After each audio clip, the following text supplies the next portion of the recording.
Battue mardi soir sur son parquet d'Uranus, la SIG a bouclé sa saison comme elle l'avait commencé, par une défaite. Il n'y avait pas d'enjeu dans cette rencontre, Le Mans était assuré de sa deuxième place et prépare déjà ses playoffs. La SIG avait assuré son maintien. Le match a pourtant été plaisant, rythmé, spectaculaire même, et a une fois de plus donné au public strasbourgeois un sentiment amer. Cette équipe pouvait sûrement mieux faire. À l'heure du bilan, son entraîneur hésitait entre déception et soulagement. À la fois, c'est une déception et un petit soulagement qu'en fin de compte, on ait pu réussir dans une fin de parcours que de se mettre à l'abri du péril qui pouvait nous guetter compte tenu du parcours qu'on avait fait tout au long de la saison.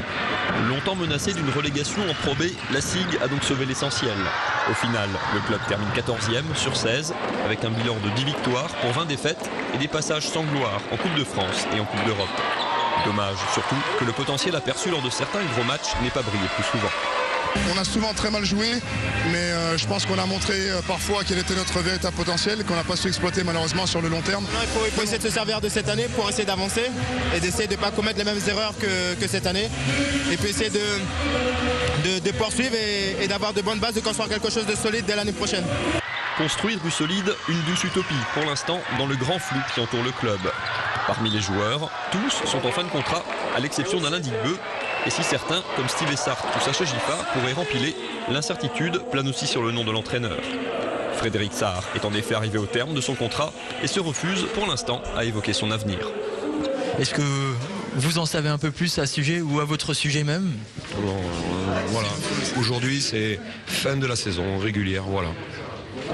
Côté coulisses, la ville de Strasbourg a annoncé aujourd'hui la composition du nouveau directoire du club. Sans surprise, ni Carlo Wilm, ni Alain Saint-Michel, les deux anciens candidats à la reprise n'y figurent, pas plus que Jérôme Christ, qui a donc vécu mardi soir son dernier match comme président. Les deux villes ont choisi 5 personnes représentant les différentes tendances qui se sont opposées ces dernières semaines, mais en s'efforçant de dépassionner le débat.